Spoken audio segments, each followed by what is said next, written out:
Test match, one day match, 2020 match అంటూ క్రికెట్లో రకరకాల ఫార్మాట్లు ఉన్నట్టుగానే రాజకీయాల్లో కూడా ఒక్కొక్క పార్టీ ఒక్కొక్క ఫార్మాట్తో ప్రజల ముందుకు వస్తుంటుంది. కాంగ్రెస్ పార్టీలో అయితే సోనియా, రాహుల్, ప్రియాంక నిత్య నామ స్మరణం తప్పనిసరి. రోజుకోసారైనా ఆ పేర్లు స్మరించుకోకుండా కాంగ్రెస్ వాదులు రాజకీయాలలో మనలేరు. ఆ పార్టీ ఫార్మేట్ అది. బీజేపీలో ప్రధాని నరేంద్ర మోదీ, అమిత్ షా కీర్తనలతో కూడిన బృందగానంతో నేతలు కథ నడిపిస్తుంటారు. తెలుగుదేశం పార్టీ సమాజమే దేవాలయం, ప్రజలే దేవుళ్ళు అనే పునాది ట్యాగ్ లైన్తో మొదలై ఇప్పుడు ఎన్టీ రామారావు స్మరణతో కార్యకర్తలకు పెద్దపేట అంటూ చంద్రబాబు, లోకేష్ నేతృత్వంలో రాజకీయం సాగిస్తున్నది. ఇలా ఎవరి ఫార్మేట్ వారిది. ఇక జగనే కర్త కర్మ క్రియగా సాగుతోంది వైసీపీ. ఈ పార్టీకి రాజకీయ సిద్ధాంతం ఏమీ ఉన్నట్టు కనపడదు. తిట్టు కొట్టు, కనపడినట్టు బొక్కేయి, తినేయి, నొక్కగలిగినంత నొక్కేయి, అడ్డం వస్తే లేపేయి, కుమ్మేయి, కుదరకపోతే లోపలేయించేయి.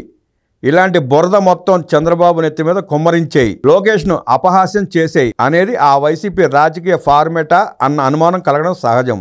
2019-2024 మధ్య వారి రాజకీయ పోకళ్ళు చూస్తే ఇప్పుడు వైసీపీ నిర్వాకం చూసిన జనానికి ఇంతకు మించి ప్రపంచం దానికి ఉన్న భావన కలగలేదు. కాకినాడలో అనంతబాబును, ఆయన రాజకీయ గురువు ద్వారంపూడి చంద్రశేఖర్ రెడ్డిని, గురు బందర్లో ముగ్గురు నానీలను, సత్తెనపల్లిలో అంబటి రాంబాబును, నెల్లూరులో కాకాని గోవర్ధన రెడ్డిని, తిరుపతిలో చెవిరెడ్డి భాస్కర్ రెడ్డిని, వీళ్ళందరికీ రాజగురువుతో సమానుడు, అత్యంత సౌమ్యంగా వినయంగా మాట్లాడే విజయసాయిరెడ్డిని చూసినా ఇటువంటి వారు నియోజకవర్గానికి ఓ డజన్ తక్కువ లేకుండా ప్రజాసేవ చేస్తున్న వారి పనులను చూసినా రాజకీయాలపై కానీ రాజకీయ నాయకులపై కానీ గౌరవభావం కలగడం కష్టం. వీరందరూ ఉన్న వైసీపీ పొలిటికల్ ఫార్మాట్ ఇలా ఉంటుందని 2019 అసెంబ్లీ ఎన్నికలకు ముందు ఓటర్లకు తెలియదు, కలలో కూడా ఊహించలేదు. రాష్ట్రంలో అసంఖ్యాక జనానికి అత్యంత ప్రీతిపాత్రుడంటూ భజన చేయించుకున్న వైఎస్ రాజశేఖర రెడ్డి అకాల మృత్యుపాలు కావడంతో పాటు సాక్షాత్తు ఆయన ఏకైక కుమారుడే ఈ వైసీపీకి అధినేత కావడంతో వారి పట్ల ప్రజల సద్భావనలతో కూడిన అంచనాలు వైసీపీ పట్ల శ్రీహరికోట ఇస్రోలో రాకెట్లు నింగిలోకి దూసుకుపోయాయి. రాజన్న తనయుడు తెలుగు ప్రజలకు సకల సద్గుణాభిరాముడుగా కనిపించాడు. అసలు 2014లోనే ఆయనను ఎందుకు గెలిపించుకోలేకపోయామా అని నాలుగు ఖర్చుకున్నారట. అందుకే 2014లో గెలిచిన చంద్రబాబు నాయుడు 2019 ఎన్నికలకు ముందు ఏమి చేసినా ఏమి మాట్లాడినా తెలుగు ప్రజలకు ఘోరాపరాధంగా కనిపించినట్టుంది. 2019 ఎన్నికలకు ముందు వైసీపీ ఫార్మాట్ ఏమిటో జనానికి తెలియకపోవడం కూడా చంద్రబాబుపై వ్యతిరేకత పెరగడానికి ఒక కారణం. అప్పుడే ఫ్రిడ్జ్లోంచి తీసిన ఐస్ క్రీమ్ లాగా ఫ్రెష్గా నిగనిగలాడుతూ జగన్ కనపడ్డాడు.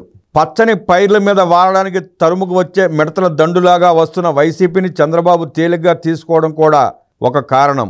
దానితో 2019 ఎన్నికల తర్వాత ఆంధ్రప్రదేశ్ అధికార పీఠంపై వైసీపీ ఫార్మాట్ పరివేష్టితమై తన రంగు, రుచి, వాసనను ప్రజలకు రుచి చూపించడం మొదలుపెట్టింది. పొలం గట్ల కలుగుల్లో అచేతనంగా తిండి తిప్పలు లేక ఎండిపోయి ఉన్న కప్పలు ఒక భారీ వర్షానికి బేకాబేకమంటూ వందల వేలుగా బయటకు వచ్చి జనాలను హడలెత్తించినట్టుగా మొత్తం అరాచక సంఘ వ్యతిరేక శక్తులన్నీ ఒక్కటిగా రాష్ట్రం మీద, జనం మీద, ప్రకృతి వనరుల మీద పడిపోయాయి అన్న భావం ప్రజలకు కలిగేటట్టుగా వైసీపీలో అధికులు వ్యవహరించారు. ఏ రాజకీయ పార్టీలో అయినా ఎక్కడో ఎవరో కొద్ది మంది చట్టాన్ని ఉల్లంఘించి ఏదో కక్కుర్తి పడడం వేరు. కానీ గ్రామ స్థాయి నుంచి ఢిల్లీ స్థాయి వరకు వైసీపీ చక్రాంకితులైన వారిలో స్థానిక సంస్థల ప్రతినిధులు, శాసనసభ్యులు, మంత్రులు, ఎంపీలు అనే తేడా లేకుండా అధికులు సాగించిన ఎక్కడ ఏది దొరికితే దానిని దోపిడీ చేసే తీరు చూసి తెలుగు ప్రజలు బేతాహులైపోయారు.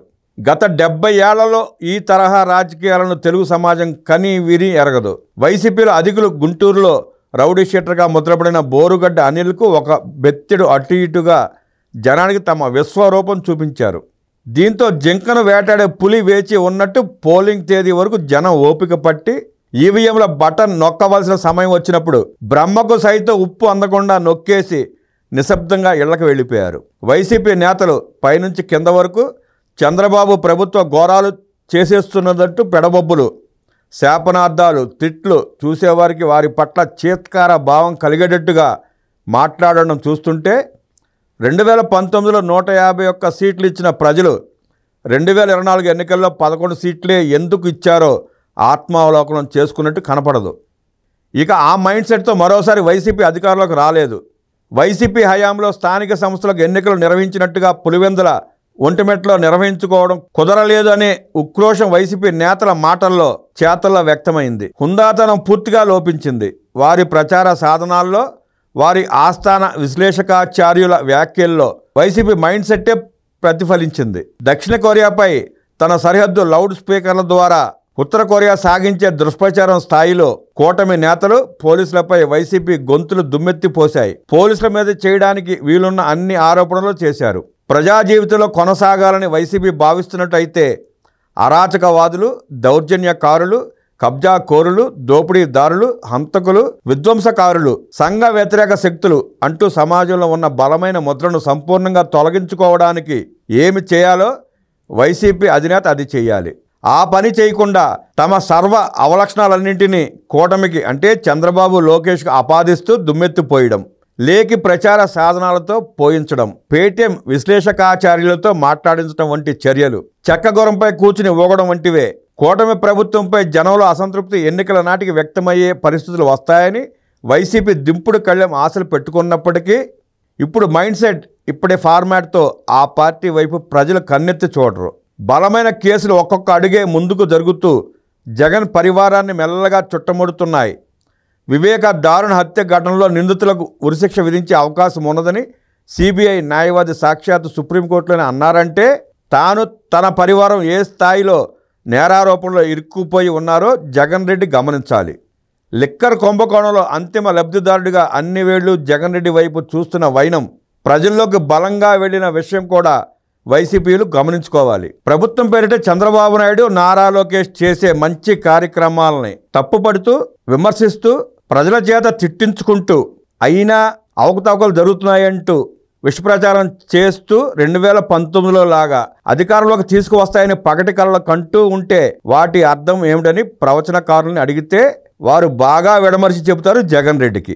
ఆత్మ విశ్లేషణ చేసుకోకుండా అసందర్భ ప్రేలాపనలు, అబద్ధాలు వండి వారుస్తూ ఉంటే ఆ 11 స్థానంలో 0కి పరిమితం చేసే అవకాశం ఉందని ప్రజల్లో జరుగుతున్న చర్చని కూడా జగన్ రెడ్డికి ఈ భజన పరులు చేర్చాల్సిన బాధ్యత కూడా ఉంది.